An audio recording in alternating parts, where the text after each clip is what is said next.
Matthew 27. Jesus handed over to Pontius Pilate.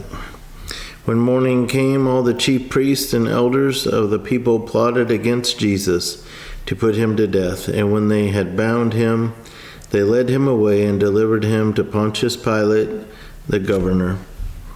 Judas hangs himself. Then Judas, his betrayer, seeing that he had been condemned, was remorseful and brought back the 30 pieces of silver to the chief priests and elders, saying, I have sinned by betraying innocent blood. And they said, What is that to us? You see to it.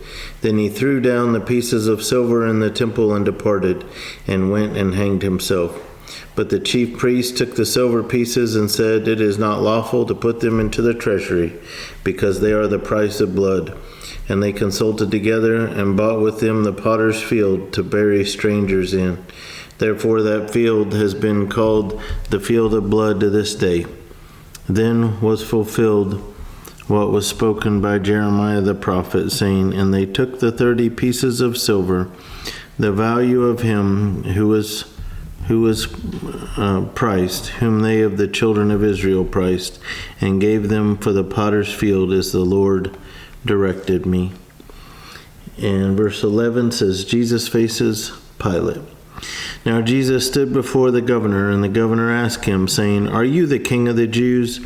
Jesus said to him, It is as you say. And while he was being accused by the chief priests and elders, he answered nothing. Then Pilate said to him, Do you not hear how many things they testify against you? But he answered him not one word, so that the governor marveled greatly. Now at the feast the governor was accustomed to releasing to the multitude one prisoner whom they wished, and at that time they had a notorious prisoner called Barabbas. Therefore when they had gathered together, Pilate said to them, Whom do you want me to release to you, Barabbas or Jesus, who is called Christ? For he knew that they had handed him over because of envy. While he was sitting on the judgment seat, his wife sent to him, saying, Have nothing to do with that just man, for I have suffered many things today in a dream because of him. But the chief priests and elders persuaded the multitudes that they should ask for Barabbas and destroy Jesus. The governor answered and said to them, Which of the two do you want me to release to you? They said, Barabbas. Pilate said to them, What then shall I do with Jesus, who is called Christ? They all said to him, Let him be crucified. Then the governor said, Why? What evil has he done? But they cried out all the more, saying, Let him be crucified. When Pilate saw that he could not prevail at all, but rather that a tumult was rising, he took water and washed his hands before the multitude, saying, I am innocent of the blood of this just person. You see to it. And all the people answered and said, His blood be on us and on our children. Then he released Barabbas to them, and when he had scourged Jesus, he delivered him to be crucified. The soldiers mock Jesus. Then the soldiers of the governor took Jesus into the praetorium and gathered the whole garrison around him, and they stripped him and put a scarlet robe on him. When they had twisted a crown of thorns, they put it on his head and a reed in his right hand, and they bowed the knee before him and mocked him, saying, Hail, King of the Jews! Then they spat on him and took the reed and struck him on the head, and when they had mocked him, they took the robe off him, put his own clothes on him, and led him away to be crucified. Now as they came out, they found a man of Cyrene, Simon by name. Him they compelled to bear his cross. And when they had come to a place called Golgotha, that is to say, place of a skull, they gave him sour wine mingled with gall to drink. But when he had tasted it, he would not drink.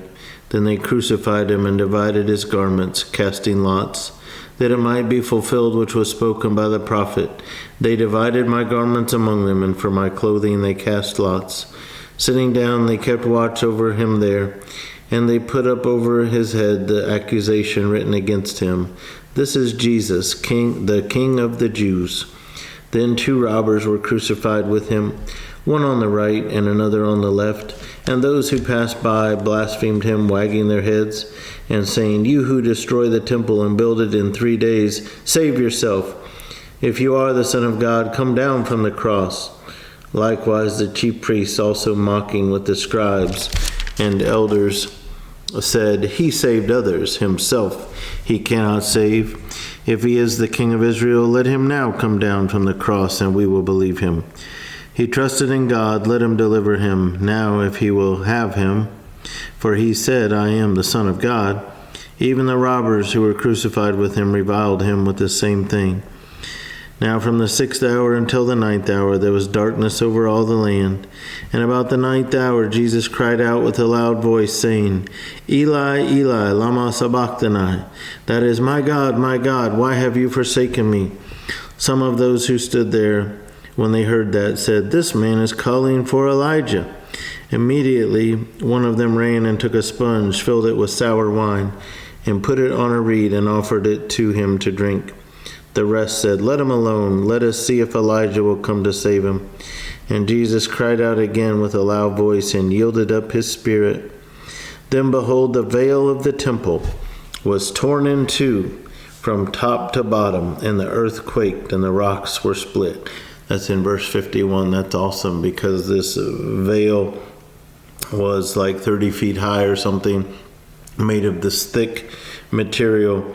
And when Jesus died, it was ripped into from top to bottom, meaning only God could rip it from the top, because nobody was up there. And it had separated people from the Holy of Holies, where only the high priest went once a year to offer atonement for sins. And so what this was doing was breaking down the wall of separation between common people and God. And instead of having to follow the Jewish sacrificial system and priestly order and go through the priest as a mediator to get to God, it's symbolic of how it's been since that moment in time, where all of us have equal and direct access to God, everybody. And the priest, the rabbi, the pastor, the elder, the presbyter, whatever, bishop, whatever we want to call them, they don't have any greater access to God than any of us. So that's awesome. And the graves were opened, and many bodies of the saints who had fallen asleep were raised. And coming out of the graves after his resurrection, they went into the holy city and appeared to many. So when the centurion and those with him who were guarding Jesus saw the earthquake and the things that had happened, they feared greatly, saying, Truly this was the Son of God. And many women who followed Jesus from Galilee, ministering to him, were there looking on from afar, among whom were Mary Magdalene, Mary the mother of James and Joseph, and the mother of Zebedee's sons. Now when evening had come, there came a rich man from Arimathea named Joseph, who himself had also become a disciple of Jesus. This man went to Pilate and asked for the body of Jesus. Then Pilate commanded the body to be given to him. When Joseph had taken the body, he wrapped it in a clean linen cloth and laid it in his new tomb, which he had hewn out of the rock. And he rolled a large stone against the door of the tomb and departed. And Mary Magdalene was there, and the other Mary sitting opposite the tomb. On the next day, which followed the day of preparation, the chief priests and Pharisees gathered together to Pilate, saying, Sir, we remember, while he was still alive, how that deceiver said, After 3 days I will rise. Therefore command that the tomb be made secure until the 3rd day, lest his disciples come by night and steal him away, and say to the people, He has risen from the dead. So the last deception will be worse than the first. Pilate said to them, You have a guard, go your way, make it as secure as you know how. So they went and made the tomb secure, sealing the stone and setting the guard.